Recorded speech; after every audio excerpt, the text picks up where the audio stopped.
Good evening once again, golf fans. We are back for the FanTeam Daily Fantasy Sport Golf Show. We are one light this week, Jack. Usually a 3-ball, but we've dropped down to a bit of match play this week. Just me and you, mate, holding the fort. Mark has swannied off once more to Italy. Yeah, he's sunning it up, isn't he, on the beach down there, drinking cocktails in his speedos. Yeah, he's loving life at the minute, isn't he? That is a thought I just do not want in my head, if I'm being honest. Is Mark in his speedos? I wonder if he's playing any golf actually. Maybe a bit of ghetto golf. I don't think he'd be playing any other golf out there. Yeah. No, but we are definitely we're going to miss him this week. He holds us together. He's our glue, isn't he? Nick? He does. So. He keeps us in check. He's like the caddy of the group. He's the guidance. He's the wise word in the ear when you're a little bit unsure. So yeah, we do miss you, Mark. But have a good time in sunny Italy. Hopefully you're tuning in. But yeah, we'll see you again soon, I'm sure, in a couple of weeks' time. Great weekend, Jack. We had the Masters, obviously. A bit of an overview of the Masters itself, just sort of highlights, low points, talking points as well. A high point for me was seeing Tiger back out there, an obvious one. We got 4 days of Tiger, but yeah, what was your takeaways from the Masters over this past week? I think everyone has to realise that Scotty Scheffler is the best golfer in the world right at this point, and you know, a lot of people were questioning that before the tournament started. A lot of people were saying, "Is he better than Jon Rahm?" He is. He's the best golfer in the world at the minute. Cameron Smith had a bit of a meltdown. He done the cardinal sin, really. I've seen many people do that when they're in contention on Masters Sunday. They go for that pin on number 12. Yeah, it's the ultimate. It's the ultimate no-no. No-no. I mean, you even saw, like, prime example. You've mentioned Tiger Woods. Tiger Woods, I know he's like 10 shots out of it, or whatever by this point, 15 shots out of it. He still played to the left of the hole. He put the ball where you're supposed to put that ball. You just don't attack that pin. It's a dangerous thing to do. In some ways, I suppose you have to applaud Cam Smith for trying to do it. But every time I've seen someone try to do it, the same scenario plays out all the time. So it's just don't do it. But I mean, it'd be interesting. He's in the field this week, so it'd be interesting to see, one, if he plays. I didn't think he would play. I thought we would have seen a withdrawal by now, but as it stands, he's still in the field.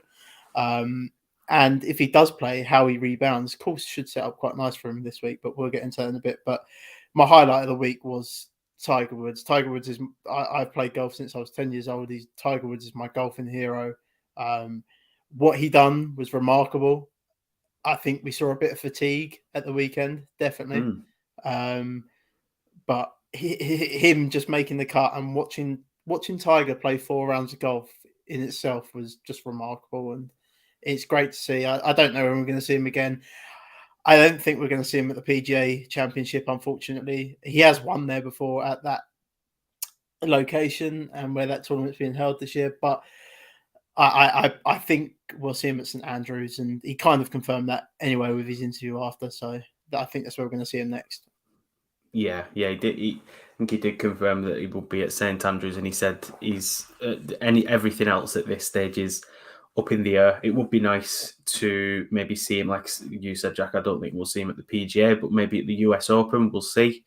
Do we think we need to see him again before St Andrews? I know St Andrews is potentially a course where, you know, you would say if there's going to be any course where it suits Tiger Woods, and especially Tiger Woods at this stage in his career, you would say St Andrews is one of those courses. But do you think it would help him to just get another round of golf under his belt competitively if he can, and just try and get over that cut line again, just to try and get the body a bit more used to, a bit more acclimatized to playing 4 days of golf? Because it's tough going. It is tough. Yes, I mean, for him to compete and win, most definitely, I think you'd need to see him play a couple more events before the St Andrews. But it's a golf course he can certainly win on. Like I mentioned before last week, I mentioned that there's only 2 golf courses that Tiger can win on at this stage of his career, and it's Augusta and St Andrews. But I think we saw the fatigue around Augusta, so especially over the weekend. I mean, coming off that course Sunday, you could see the limp that he had, and I just don't know. I don't know if he's physically able to play golf week in, week out anymore. Well, in fact, he's not. But I don't know what kind of schedule he's going to have. Like you say, it would be nice to see him again. I'm just thankful that we've actually seen him play on a golf course again. As I say, he's my golfing hero, so I have a lot of respect for him. He's the ultimate player, and he's just, I mean, he's deadly. I've never seen people do what Tiger. I've never seen another golfer do what Tiger did when I was growing up. Yeah. The same, to be fair, for me. And I've never been a huge fan of the character. Part of that's probably down to the personal grudge that I hold with Tiger, because he didn't sign my program when I was stood on the 17th waiting at about 8 o'clock in the morning when he was finishing his practice round at one of the Opens when I was about 6, and he strolled straight past me. But do you know what? As I grew up, you understand that, you know, the players are in the zone. Some players will sign for you, and some players will stop and chat with you. But, you know, certain players, they're going out there in the practice round, you know, they're taking that as seriously as they would the 4 days that they'd be playing golf in the tournament itself. But you know, all world-class sportsmen are like that, aren't they? Like Tom Brady's probably like that in some regards. Michael Schumacher back in the day would have been like that. Roger Federer, maybe. You know, there's all great sportsmen are like that, and I don't know. For me, he's I've never seen someone do what he done on a golf course. So it's he is the polarizing figure of golf all time. He's the Michael Jordan of golf all time. He's I don't know if Ali is the right comparison, because Ali stood for more than just boxing, but you know, Tiger is the character. I think the off course stuff obviously it brings the character into question, but I think we saw on social media quite a few moans around, you know, it being the Tiger show and there being a lot of focus on Tiger. Me personally, Jack, I don't know what people were expecting. It's almost like you've never seen golf before, because anytime Tiger Woods plays golf, this is what it becomes. Tiger Woods is the greatest golfer, in my opinion, and obviously yours, that we've ever seen in golf. And whilst he is still here and involved in golf in a playing capacity, you're always going to get that mention, that circus around him. You're always going to get the crowds around him. And we've just got to enjoy him for the limited time that we've probably got Tiger Woods on the PGA Tour now going forward, because he's no spring chicken anymore, and obviously he's had his injuries. So that's my own personal opinion of it. I get that people may question the character, but in terms of the golfer, you cannot question Tiger Woods, and he's always going to be part of the broadcast. He's always going to be so heavily involved in the coverage, because it's Tiger Woods. It would have been the same for Michael Jordan, like you said. Michael Schumacher, you know, Messi, Ronaldo. It's exactly the same. These are global polarizing characters in sport. Yep, agreed. And I think that's enough said on that matter. I think it would be rude to move on, Jack, before we do, without discussing Rory McIlroy's day 4. We've said it a number of times that if McIlroy could string even 2 out of 4 days of that kind of golf, and he's probably going to win a lot of tournaments. and would have probably won more majors than he has done as well. And I dare say a good couple of days like that, and he'd probably have the Grand Slam to his name as well, which still eludes him for one more year.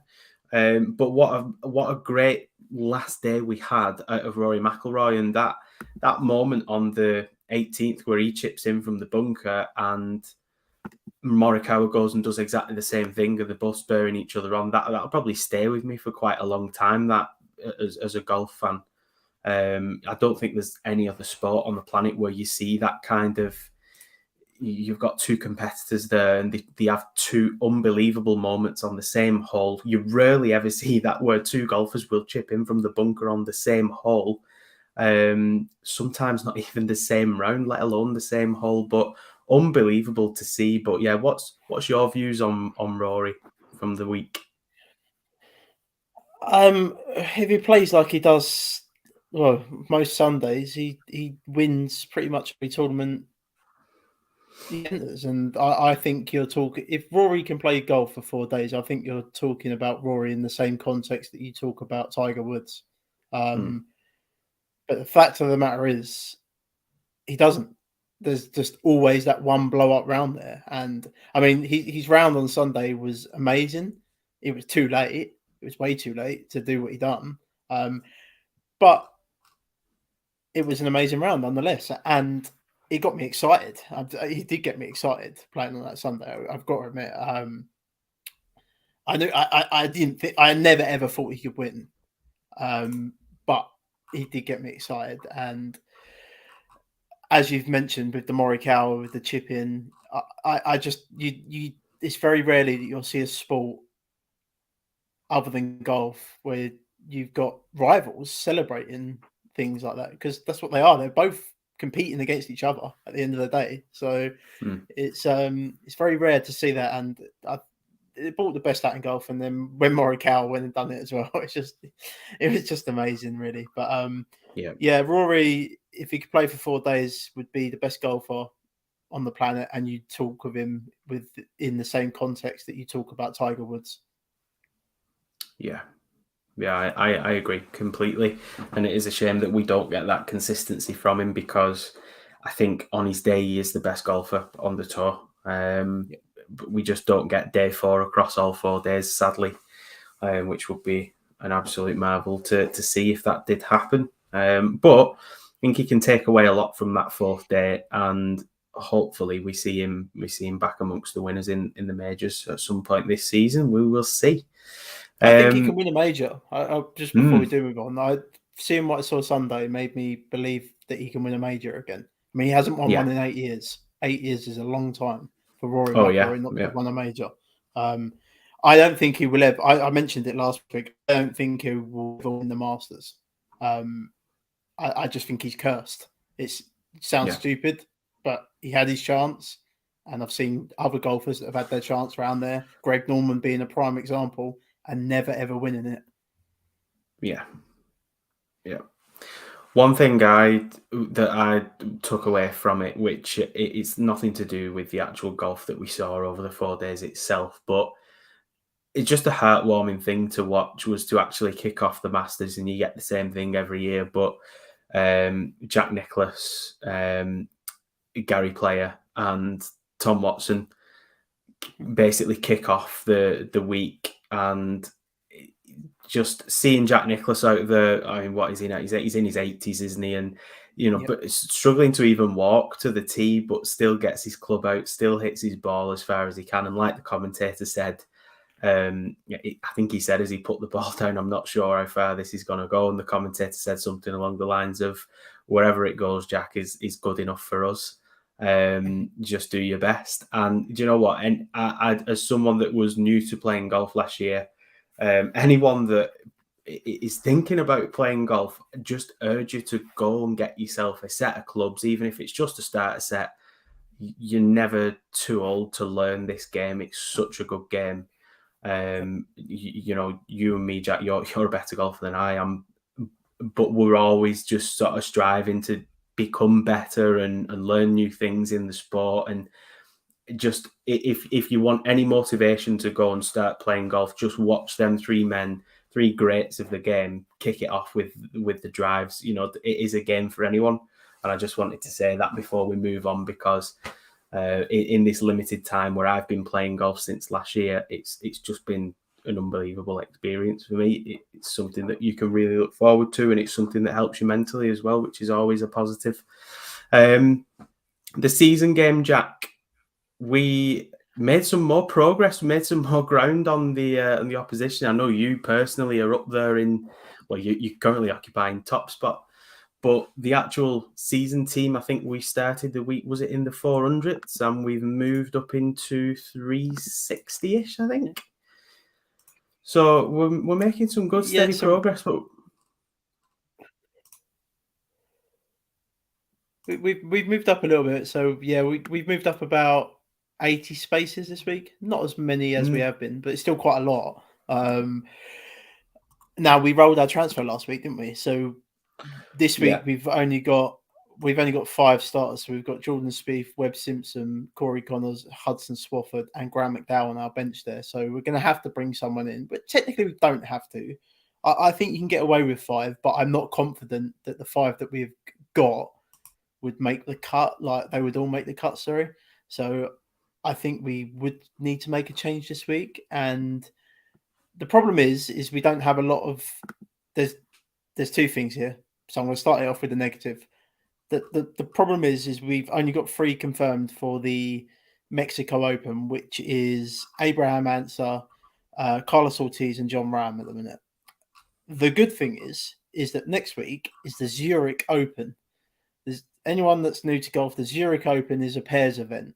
It's held in New Orleans. There's a few famous top name golfers going there. Morikawa's teaming up with Victor Hovland, for example.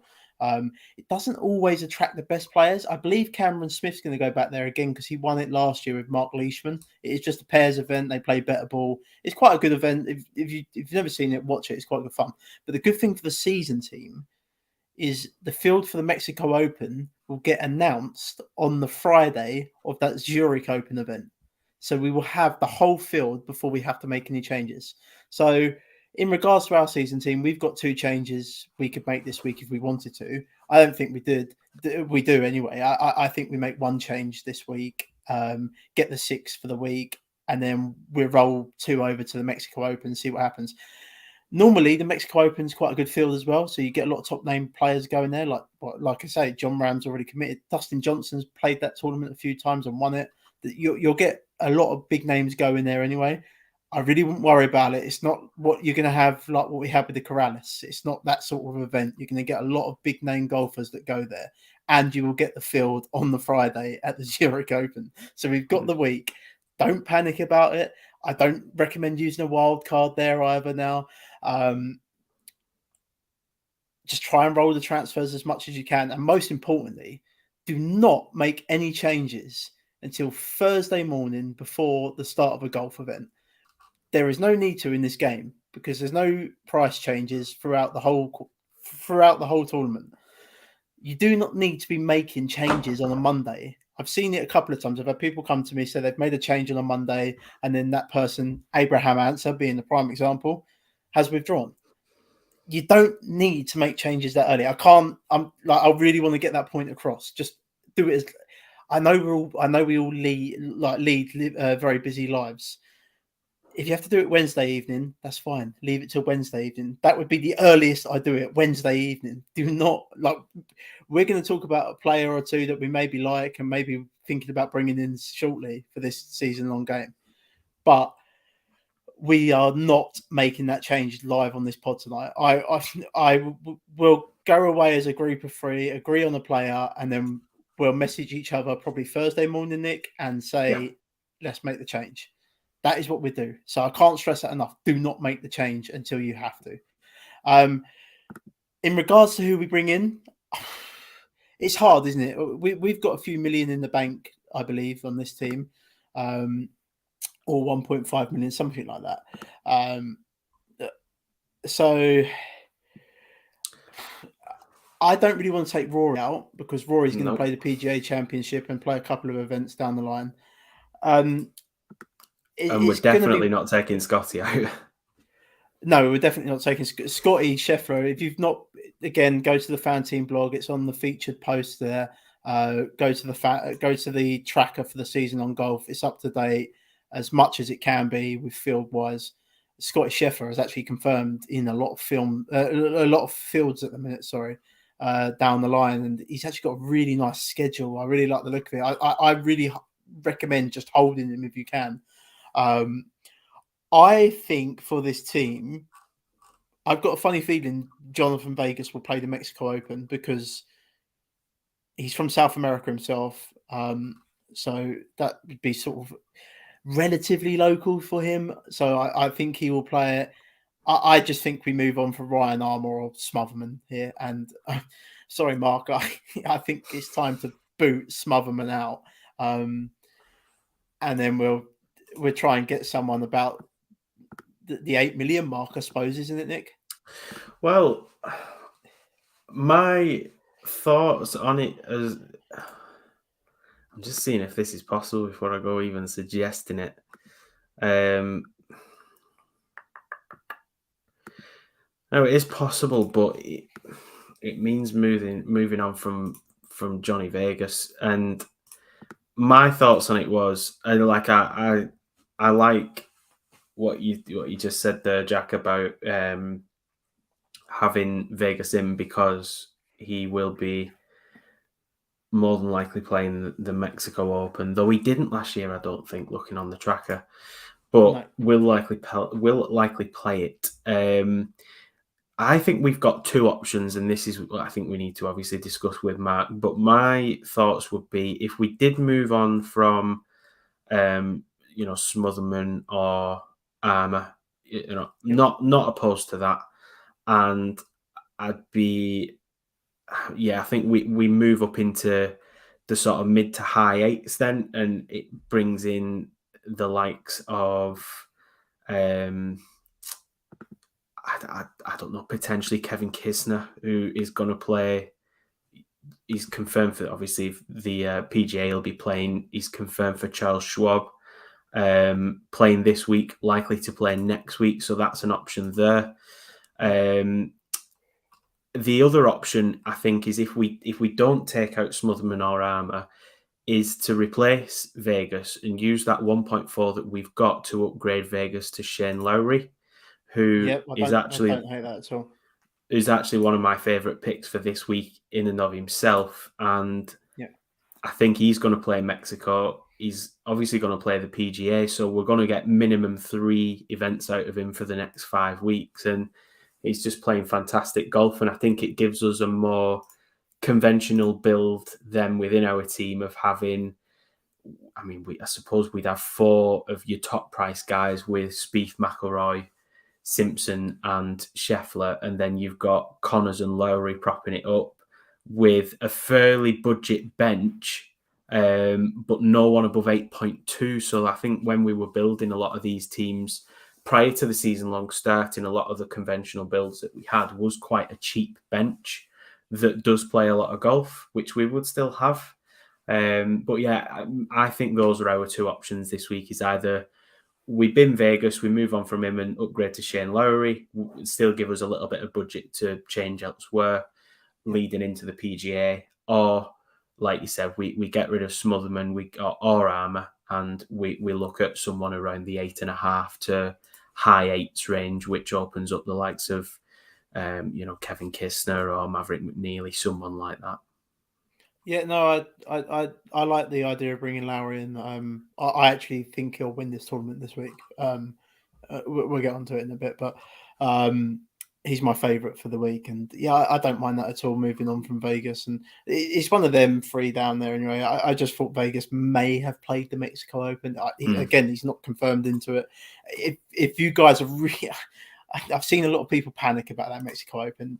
Like I said, there's no need to, because you will have the field before you need to make changes. But if you really, really are panicking about it and you want someone confirmed for the Heritage and the Mexico Open, the only person now is Carlos Ortiz. Abraham Answer's withdrawn from the Heritage with injury, unfortunately.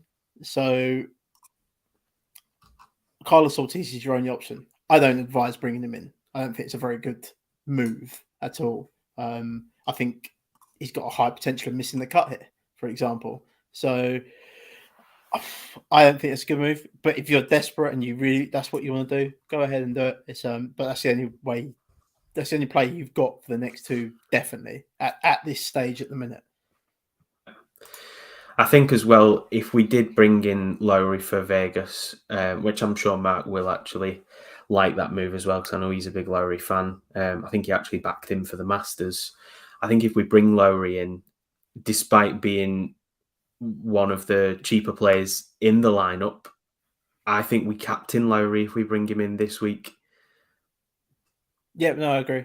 I totally agree. I don't mind Corey Connors as a captain this week either, but yeah, no, I agree. You have to captain him. Really, I don't want to captain Jordan Spieth. Webb Simpson's won this tournament before. It sort of let me down over the weekend at the Masters. I actually backed him for a top 20 finish there, and he was there in the top 20 going into the last round, and he decided to have a little blow up. So it is what it is. But yeah, I think you're right. It has to be Lowry. Connors would be the only other option for me. I've got no interest in captaining Jordan Spieth. I would actually quite like to get away from Jordan Spieth, but at this minute, we need players, and he's playing. So yeah. Well, I think that wraps us up nicely for the season long for another week, Jack. Like you said, we'll obviously speak to Mark. We'll make our decision. But yeah, I think again we say this week on week, but stick with this. We're only in April. This is running till August. We've moved this team up about what is it going on sort of 400 spaces now since we wildcarded. It's a lot more than that. It's about 480. Something like that. So it just shows the movement that you can make and the progress you can make if you do keep on top of your transfers. And like we say in golf all the time, if you can get sort of 4 or 5 over the cut line, you're laughing. If you nail your captain, you're going to have a good week. And that's what we've been doing week on week. So, obviously we hit on Scheffler last week. So we'll see where it takes us again this week, and we'll pick it back up for the Mexico Open. And I've got the most ultimate sweat going ever now on that. Leading the way. Oh yes, you have. You've got a long way to go. I'm thinking. Yes, I do. I'm thinking, have you peaked a little bit early? I don't know if I'd want to be first at this stage. Maybe around June, July, I'd want to move into first. But if anyone's going to hold top spot, Jack, it's the Tiger Woods of golf. DFS is yourself. So if anyone's going to hold it, I think you will, mate. So we'll see how it goes. We'll see. We've got a fantastic offer before we talk about this week's contest, Jack. I don't know if you want to just let the listeners know about that. Yeah, so you can sign up to Fantasy National. It's coming along the bottom of the screen there. So go to fantasynational.com/FanTeam. You will get 20% off any of the packages that they do there. Me and Nick both use that for all the stats that we're going to use tonight on tonight's show. It's the best DFS stat provider for golf out there. So just follow that link down the bottom there and come and sign up, and you can be winning like us on a regular basis, Nick.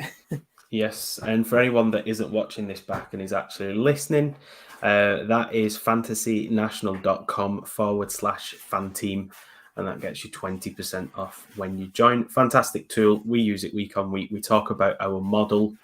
We build that model through Fantasy National using the stats that we've got there. So great tool, and it has helped us throughout the season so far.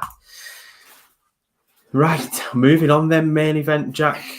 Talk to me about the RBC Heritage down at Hilton Head, South Carolina at the Harbour Town Golf Links. I know that you really like this event. You spoke about it in the past. So the floor is yours, my friend. Yeah, I just like the golf course. It is a links golf course. It's a coastal track. I'm going to refer to it a lot tonight as a coastal track. So the RBC Heritage at Harbour Town Links, it's a par 71. It's 7,121 yards long, and the greens around this place are Bermuda. It's a peat dye design. It's got a lot of tree-lined fairways that you see on a lot of peat dye golf courses. There is water in play on half the holes here. Sorry. The greens around this place are extremely small, and they are very well guarded by bunkers. Again, typical of a peat dye design. The hardest hole around this place is the 14th hole. It's a par 3. A par 3, the hardest hole. It's 192 yards long, and it gives up 17.2% of bogeys to the field. The easiest hole is number 2, and that's a par 5 at 502 yards long, which gives up about 50.9% birdies to the field. It is important to note that half the golfers are going to start on hole number 1 this week, and then the other half are going to start on hole number 10. Obviously, they'll flip that through the first 2 rounds, so they both go off the different tees at different times. But it's just something worth noting because the back 9 is a little bit harder than the front 9, so just something to worth. I mean, at the end of the day, they've all got to play every hole on the golf course, but sometimes you can take that into your strategy a little bit. Mark's probably sitting there calling me a madman right now, but you can bring it in. Like, I know as a golfer, if I start on a hard hole and hit a couple of bad shots, like, it gets in my head a bit sometimes, and then it can affect you for the rest of the round. So maybe you want to take that into your theory, into your game theory this week for your DFS approach. Yeah, definitely. I know some of the key stats, and it won't come as a surprise to anyone that strokes gained approach is yet again important at this course. It is a second shot course, not a long course, Jack, so driving distance doesn't really factor in on this one. A lot of golfers will be taking the second shot from a very similar area. But what are some of the key stats that you're looking at when you're building your custom model this week? Yeah, so that's right. I've got nothing to do with driving. To be honest, long drivers around this place tend to miss the cut. I've seen that a lot over the years at this place. The reason, actually, before we move, the reason why I like this golf course so much is actually this is the first, well, but marks a year since I started doing content for golf. So this was one of the first events I started on, and well, it was the first event I started on. Sorry, and it just that's why I like it. I watched a lot of coverage that week, and just that's why I enjoy it. But back to the stats, it's strokes gained on approach. I'm really weighting that in heavily on my model. I've got a little bit of scrambling around here. Strokes gained around the green I find quite important around here. I've mentioned the greens are small. A lot of bunkers around these greens as well, so you need to be able to get up and down at times. And I've got strokes gained on the par 5s. I kind of include that all the time because that's where you want to score. And I've actually put fantasy points in this week. I know Mark does that a lot. It's very limited, but I know Mark does that a lot as well. But that's what makes up my model. Yeah. Very similar on mine as well. I've got strokes gained approach is probably my highest weighting. Though long drives I'm not interested in. I am interested in good drives, which is essentially just any shot that is coming off the tee that is either finding fairway or finding the green. So yeah, good drives I'm factoring in. Strokes gained around the green, like you are. Greens in regulation gained, which is a good stat to look at when, like you said, these are small greens. So the golfers that are a lot more accurate in terms of finding the green, I think that could be something to target here this week as well. I've actually gone the other way. With it being one less par 5 this week, I've gone with par 4 strokes gained. In previous weeks, we've seen courses with 4 par 5s, but this week we've got the extra par 4 on here. So I've just factored that in as well. Strokes gained par 4. Jack looks like he's gone on tour around the house. Clearly the missus is making too much racket there in the background. Sorry, I'm moving. Yep. Sorry, everyone. This is a show first. We've got Jack just completely switching up location here. I feel a bit funny going on now, Jack. Actually, you're in alien territory to me. I don't know where you are. Currently in my daughter's bedroom, so it's my daughter's birthday tomorrow, and she's making way too much noise down there for my liking. Oh, there we go. Well, happy birthday, Jack's daughter. So I think we've got sort of similar ideas of this, Jack. So I think what we'll do is we'll start building a team, shall we? Could be a very boring show, Nick, if we got some. It could well be. Let's hope that some of the players that we've actually picked out are a little bit different. We shall see. Yeah. So kicking us off, then we have 5 in the 20s this week. We've got Justin Thomas. Disappointing, I think, at the Masters. I know he made the cut, and he made a bit of an ascendancy on the last day, but was heavily owned and one of the tips to win it there. But he did finish fairly strong on that last day, but he was just well out of contention at that stage. Cam Smith obviously had a fantastic tournament. Colin Morikawa, another one that was quite prominent on the final day. Dustin Johnson and Patrick Cantlay rounding out the 20s. So, Jack, who are you liking in the top tier this week? I actually like Dustin Johnson quite a lot. He's not really popping on my model. He's actually 20th within my model at the minute, so he's not actually popping there. To be honest, Justin Thomas is higher, but I actually really like what I've seen out of Dustin Johnson as of late. I thought he was impressive at Augusta for most of his rounds there. And Dustin Johnson's actually played this course a lot. I actually remember him just coming here all the time after the Masters, and he's got tied 13th there last year, tied 17th in 2020. Oh, that's the other thing with this as well. Just important to note, if you're using models and things, the 2020 tournament was played in June because of COVID. So just remember, probably playing a little bit harder then. Although Webb Simpson actually, I believe, scored the lowest round ever around here. So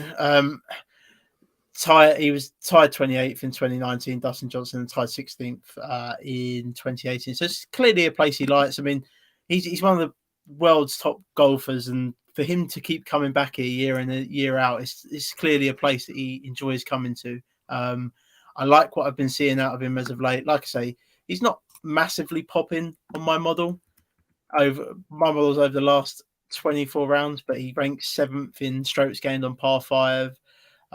So I like Dustin Johnson. He's probably my favourite play out the top guys there, and I think he'll go lower owned. Yeah.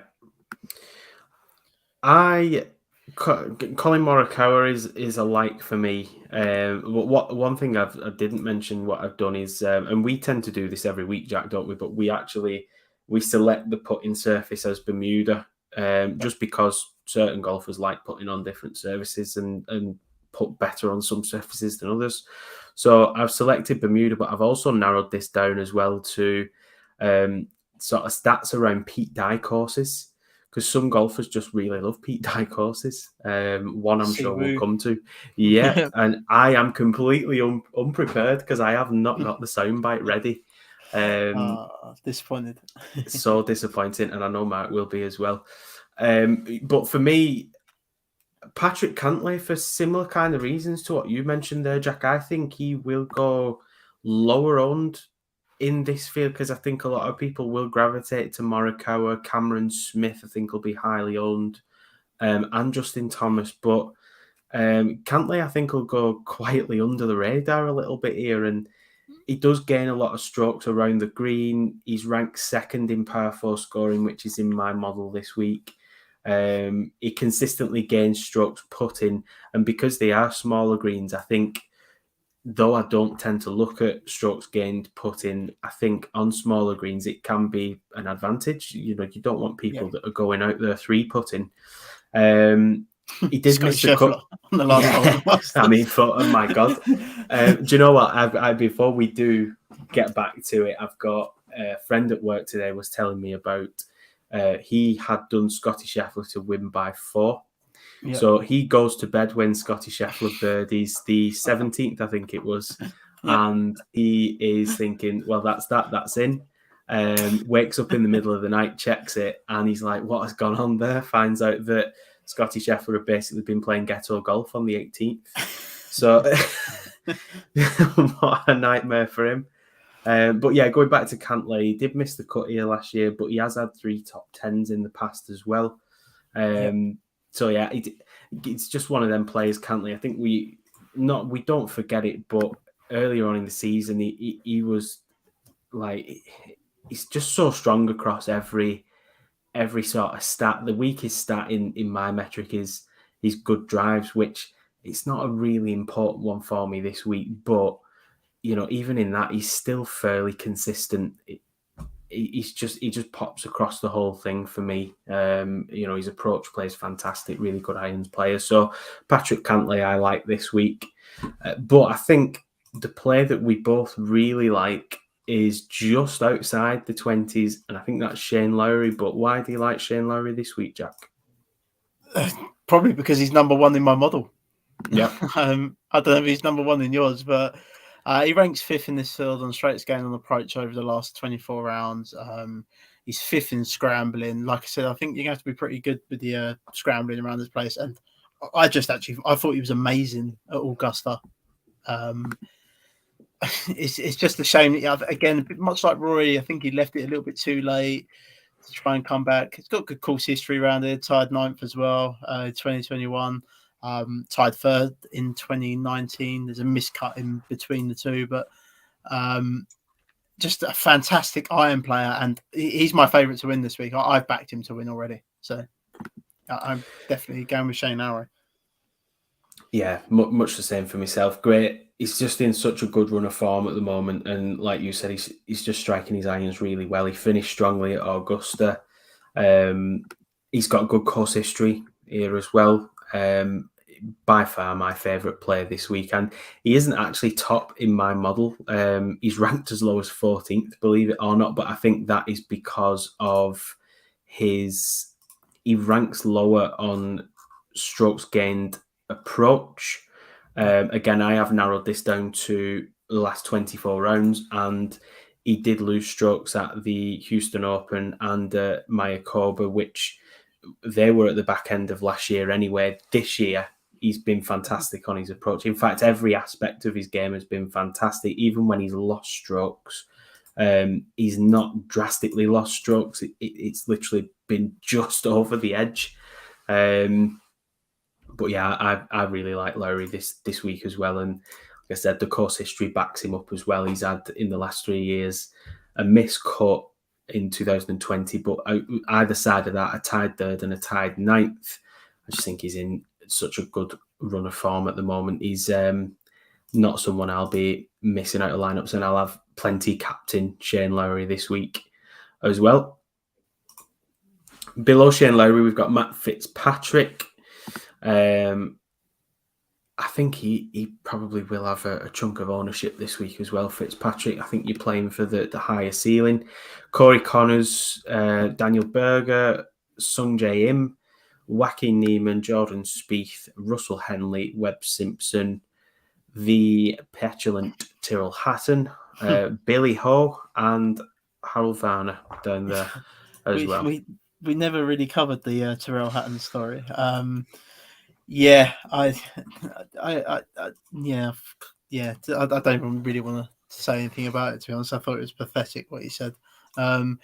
Anyway, my favourite play is Matt Fitzpatrick. I think he's going to be very popular anyway, but the strokes that he gains on Bermuda greens is just incredible. This is by far his favourite putting surface. His record around here is pretty good.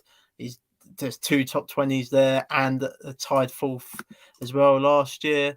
He ranks 14th in my model, but he's number one in strokes gained on par fives. So I love Matt Fitzpatrick this week. Yeah, I think I will definitely have exposure there, and I think you play someone like Fitzpatrick because he does have a high ceiling at these kind of events. I think it does suit his game. I really like Joaquin Niemann this week, Jack. I don't know about you, but he does rank highly in my model. I think he's actually he's 10th in my model. He has only played here once, but when he did, he finished tied 5th. Really good up and down game. I think in some aspects, what he faced at the Masters sort of helped him and didn't at points on that first day. It looked like he, early on in the round anyway, he was having a really good round early on, and we chat about it, about the impact of playing with Tiger Woods and the media circus and the crowd that follow and how it can impact golfers. And it didn't seem like it did impact him early on. He started off really well, but as his round went on, he just started dropping shots, making mistakes, and I don't know if that maybe did just harm him a little bit last week. Looking back on it, but that's not something he'll have to deal with again this week. He does rank highly in good drives. His greens in regulation is fantastic as well. He's ranked 6th in the field on that. He's everything that I want really here. His approach play is fantastic. His par 4 scoring is consistent as well. So, yeah, I think I'm going back there this week to Joaquin Niemann there was positives there that I take away from the Masters, despite the fact that for the first couple of days he was playing with Tiger and the circus that goes with that. I do think there was a lot of positives to take away there as well. He's played some fantastic golf this year as well. He's not particularly popping in my model. He's very far down actually. He's 100th in my model. Wow. Yeah, he's not doing great things within my model. I don't know. I would worry with him around here. He's a very long driver, and like I say, this is a place where you can get in trouble if you start. I've seen Bryson play this golf course, for example. You're talking about long drivers, or obviously Niemann doesn't hit it as that far, but Bryson missed the cut. So I've seen a lot of guys try to overpower it, and you get found out quite quickly around the Heritage if you try and do that.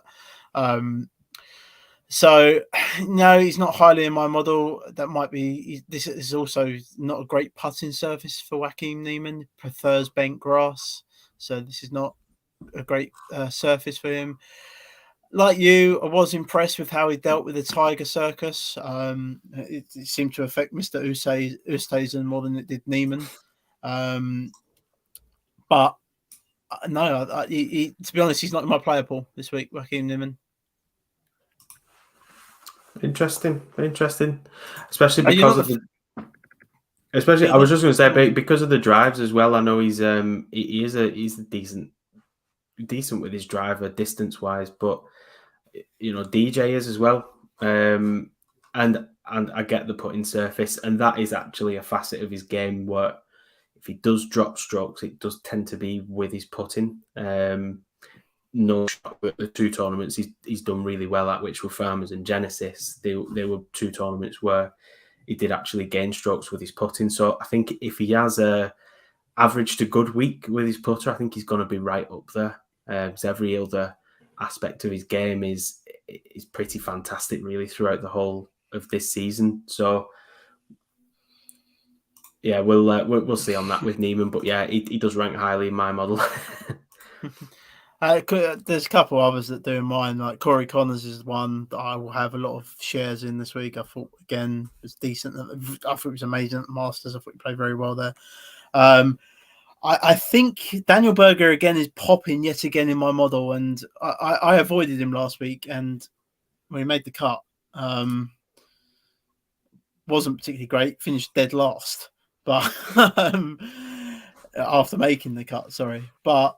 He's popping in my model yet again. I don't know if I can get there again with him. So Sanjay M's another one, isn't he? He played very well at the Masters, but we've seen Sanjay do stuff like this before. He'll play well somewhere and then come to the next event and miss the cut. So I don't quite know what to think of him. Jordan Spieth is in a void at all costs for me. He got found out heavily at the Masters with whatever he's doing with that swing. The 2 other guys here I really like are Russell Henley and Webb Simpson. Webb Simpson's got the course history here. He's won around here. And Russell Henley's just been a pleasant surprise for me. He made the cut at the Masters, come 30th there. And Russell Henley ranks 4th in my model this week.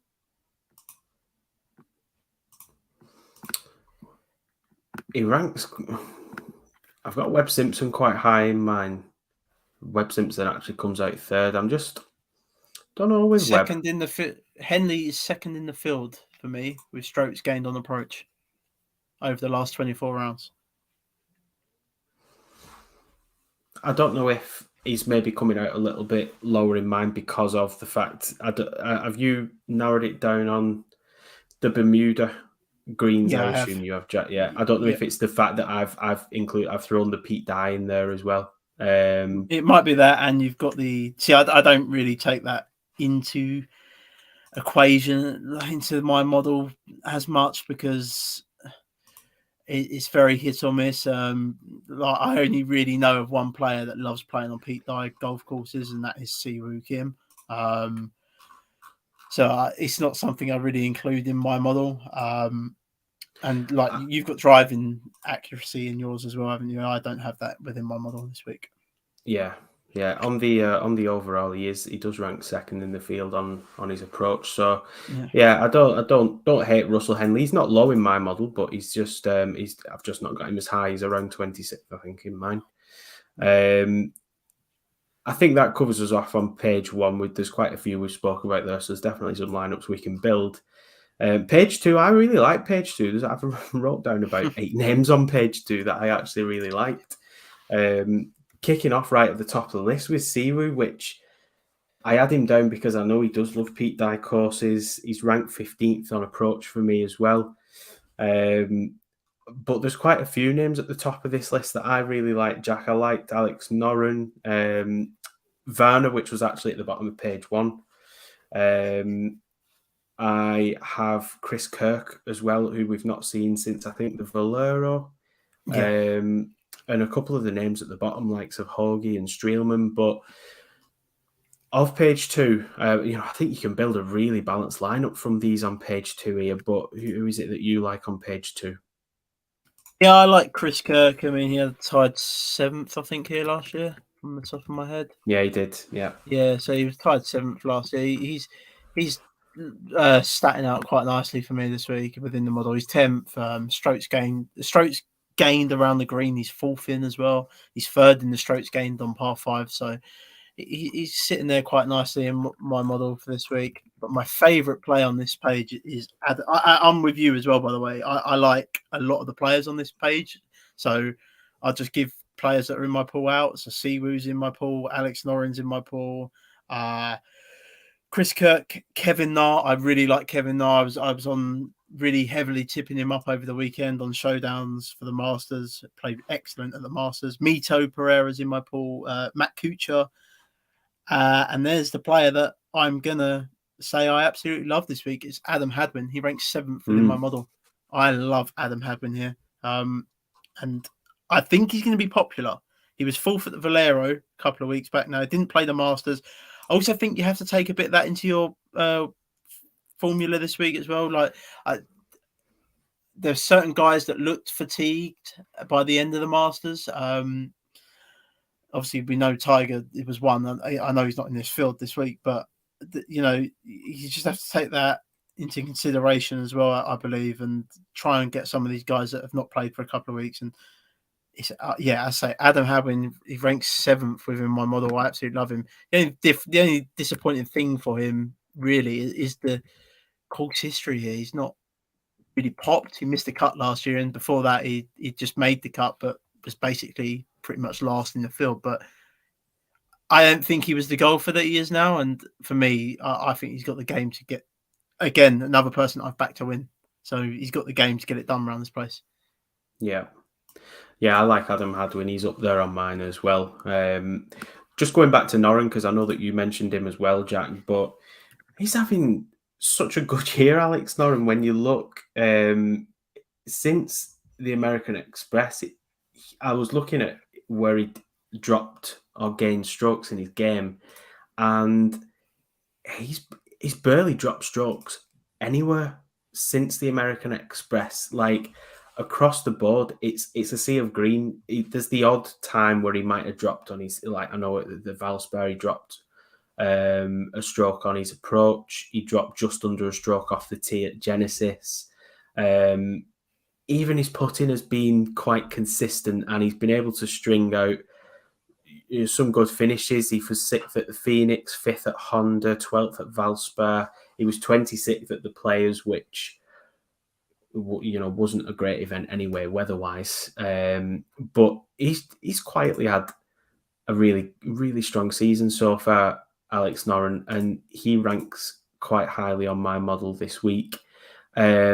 Kevin Streelman is another one that is ranking quite highly for me as well. He's 6th on approach, 2nd in good drives, and 9th in greens in regulation. He's also got some good course history here as well. I think he's had a couple of top 10 finishes here in the past.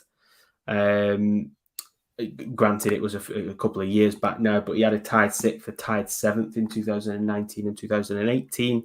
Missed the cut in 2020, but then was tied 30-30 last year. So, Kevin Streelman's ticking quite a few boxes for me this week as well. But yeah, like you said, I think there's a lot to like on this page. Our good friend Russell Knox there at the bottom as well, propping it up with a 15 million price tag. I think you can pinch quite a few golfers from this page and have a really strong underdog in your team this week. No, definitely. I thought when you went down the bottom there, I thought you was going to mention someone else. Does he need mentioning? I mean, I had him in a couple of lineups at the Masters. I said I wasn't going to play him. I had him in a couple of lineups at the Masters.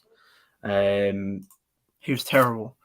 Yeah, surprisingly, this is one of the first weeks in quite a number of weeks where Luke List actually ranks quite low in my model. He's 57th this week. I'm quite relieved to see him drop out of the top 10 because I feel like he's been hovering around 5th, 6th, 7th or 8th for the past 4 events. But he doesn't rank very well for me this week. Like you said, he was poor at the Masters. I think what drags him down quite a bit for me this week is his play around the greens isn't fantastic, which really drags him down. But yeah, I don't really have much interest in Luke List this week, and I know that's going to upset a few people who seem to be more obsessed with Luke List than I am. But yeah, he's not going in any of my lineups this week, Luke List. He's 9th in my model, and I've purposely deleted him away from it. So I don't care where he ranks. I'm not playing him ever again. Ever? No, that is a lie. That is a really bad thing to do if you're playing DFS in the process, just to hold grudges like that. But no, I'm not playing him this week. Yeah. I think because the pricing is as fair as it is on page 2, I mean, we'll drop down to page 3, and then beyond that, just any special mentions, I think, for anyone that we might like, page 4 and beyond. But I don't think we really need to drop much lower than page 3 this week because the pricing is as fair as it is. Obviously, in a stars and scrubs kind of scenario, maybe we do drop to page 4 or 5. But there's a couple of names that stood out for me on this page. Jack, one was Dylan Fratelli. Van Rooyen was standing out for me as well. But is there any names on here that you like the look of this week? No, again, mine was Dylan Fratelli, the same as you. His course history around this place is not. It's not nothing that stands off the page, but it's not poor either. He's made the cut every time he's come here, so that's all you want really when you're coming down here. And he ranks 18th in my model this week. He's 29th in the field on strokes gained on approach. He's green across the board, gain strokes, scrambling, gain strokes around the green. So he's green everywhere you want him to be really, and he's someone within my player pool. Another person I like is Troy Merritt. Actually, he's a former winner around here, I believe. I may be wrong, but I'm pretty sure he is. He ranks 30th in my model, but he's green across the board again, and just good course history around here. We've only got the last 5 years. I believe he has won this round here before, but may have been in the early 2010s. But he had the tied 8th in 2020 there, as you can see. But he's made the cut the last 3 times he's been here. So yeah. Sorry, I'm still looking at Dylan for Troy Merritt. He missed a cut last year, but before that, a couple of cuts made. And yeah, like I say, I do think he's actually won round here before. So he's someone he's within my player pool again. You've got Stuart Sink there, the reigning champion. I don't think I'm going back there, even though he did get a hole in one at the Masters last week. Yeah, former winner here last year, but yeah, I'm the same. And his hole-in-one was really good. If you've not seen that, go back, check it out. Really good. A name that I've got fairly high on my list this week, and I don't know how I feel about it, is Cameron Tringale's 13th in my model. Yeah. And there's some things in his game, like his approach is pretty good, to be fair. He ranks quite highly on approach, but I think if you could call someone a boom or bust player, I think Tringale is boom or bust. And what I mean by that is basically we got a miscut from him at the American Express, followed up with a third at Farmers, followed by a miscut at Pebble, a 13th at Genesis, 2 miscuts, and then we got a 62nd at Valspar. So it's not fantastic form. I think the reason he's probably ranking as high as he is his approach play is really good. He does gain strokes a lot there. Historically has gained strokes around the green, but in his last few events that has not been the case. But overall, he is dropping strokes in total, and that concerns me. Yeah, I don't know. It does concern me a little bit there that he is high on my model, but the fact that he is as high and he is good with his approach, and historically that around the green play has been fairly strong. And he actually had some, like some really good performances last year. He finished the year quite well. But yeah, his form just seems off this year, Jack Tringale. Yeah, I mean, I don't. You would certainly not have seen him this low last year in the pricing. No, I mean, even this year we've seen him quite high. I think he's been on at least page 1 or page 2 this year in some of the events we've seen him in.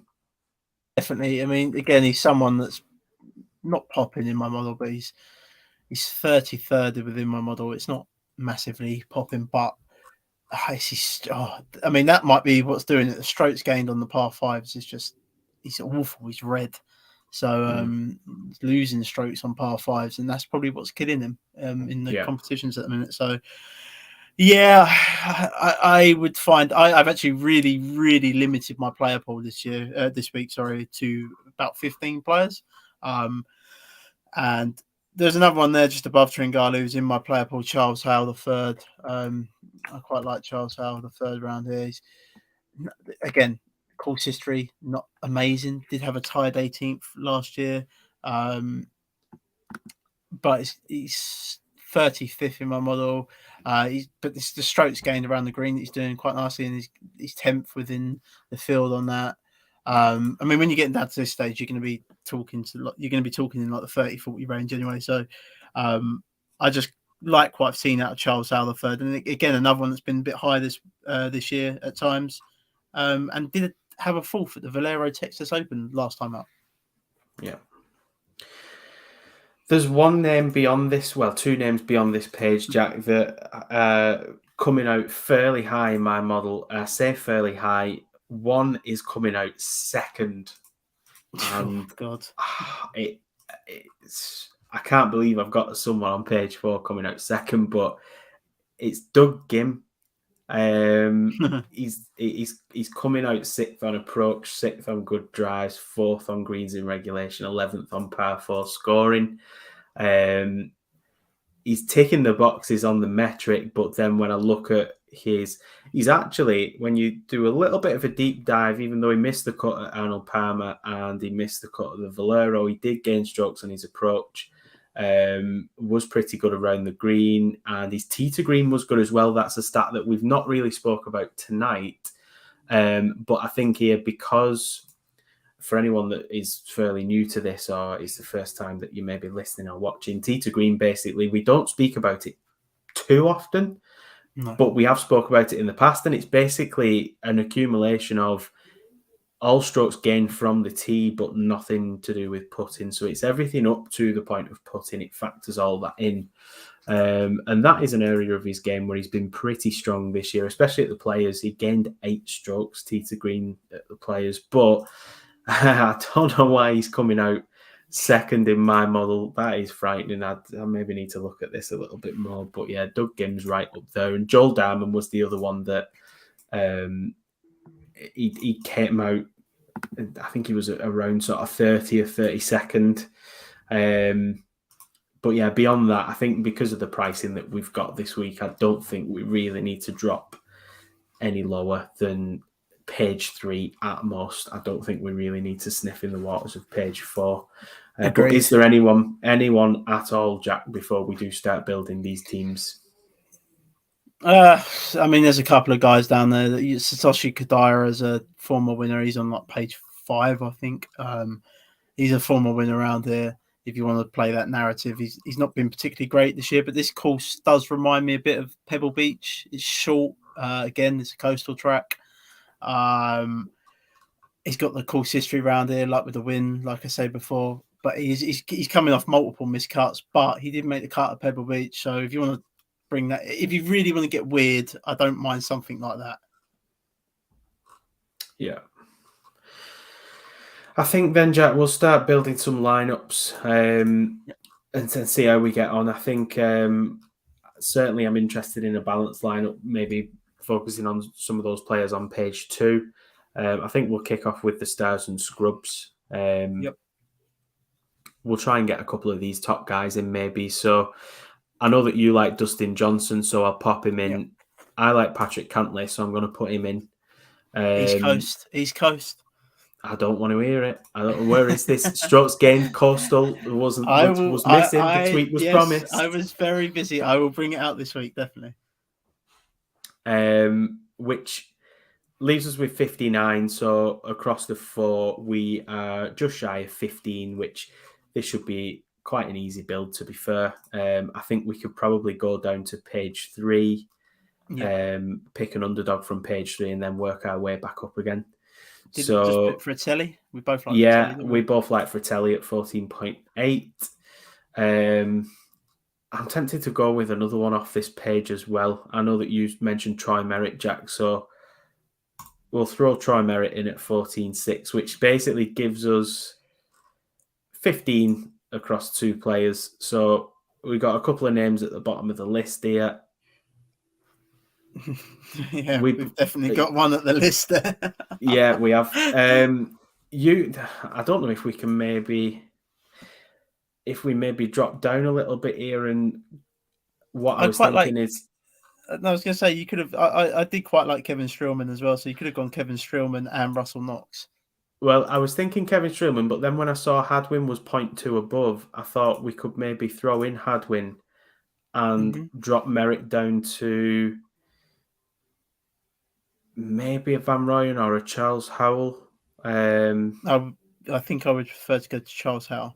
Yeah, we'll go with that. It leaves us 200k on the table, but that's absolutely fine. Yep. I think if you were entering this, I think I probably would enter it twice and throw in a captain on DJ and Cantlay. Yeah. So I think do that right now. Yeah. So we've got one there. We'll try for a bit of a balance. I think we've got to throw Shane Lowry in. Yep, I think Shane Lowry is a good one to get in. Who else we got there?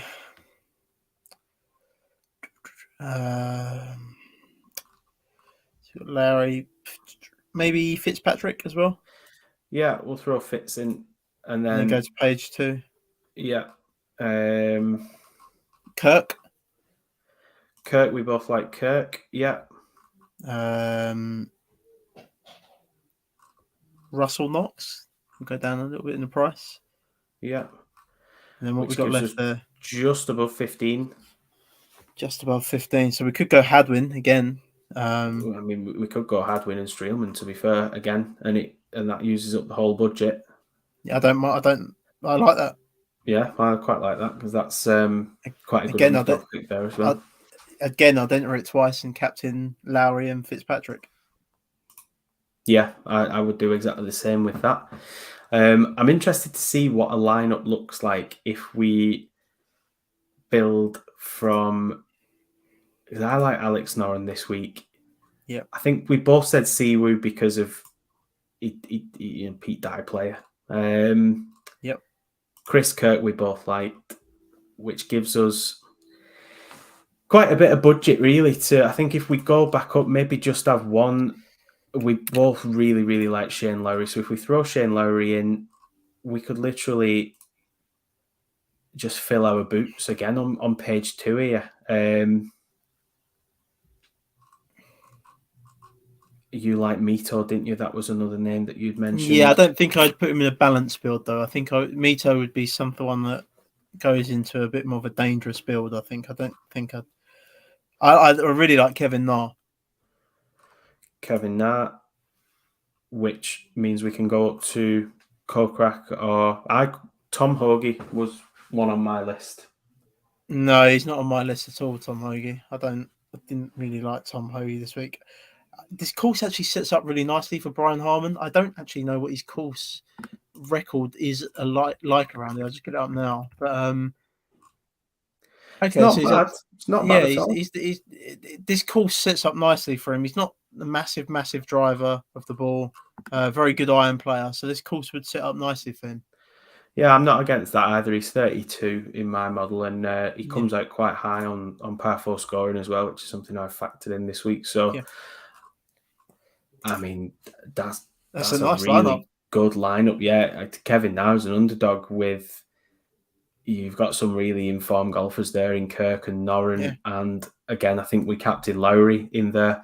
I think I'd be inclined to enter this maybe a couple of times, Jack, and just switch the captain around just for just something a bit left field. Maybe go with a Kirk captain, maybe a Siwoo captain. Just throw this one in a couple of times and just try and vary it up, because I think a lot of the captaincy picks this week will be populated from players at the top of the field, the likes of the Cam Smiths, the Morikawas, the Lowrys, the DJs. So I think if you can go a little bit left field and catch the likes of Siwoo, Noren, Kirk, if one of them comes in this week, you're absolutely laughing there.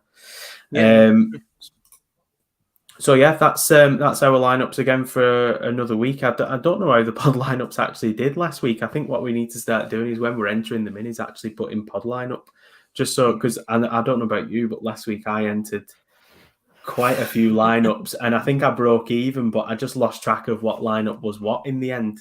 I just about broke even, just thankfully for a bet I placed about 2 weeks ago now at the WGC match play. I jumped on Scotty Scheffler to win a major in play at 9-1, and I jumped on Scotty Scheffler at 22-1 to win the Masters. So it all worked out nicely in the end, Nick. Somehow I didn't have the best week DFS wise, but it all worked out in the end. Yeah. Which rounds us out nicely. Just a reminder before we do finish to head on over to fantasynational.com/FanTeam. Make use of the 20% off offer that we have there available. Nothing for you, Jack, before we finish the show? So it's irons for show this week, Nick, and it's putters for show and irons for dough this week. Your irons need to be the one this week. So I'll lead us out with that, Nick. Yeah, I'm happy with that. We'll see you. We won't see you next week. We will see you the week after. Oh, but actually, before we do go, just keep your eyes peeled for next week. What an interesting way to end the show. That's a nice little mic drop there. And I think on that note, we are out.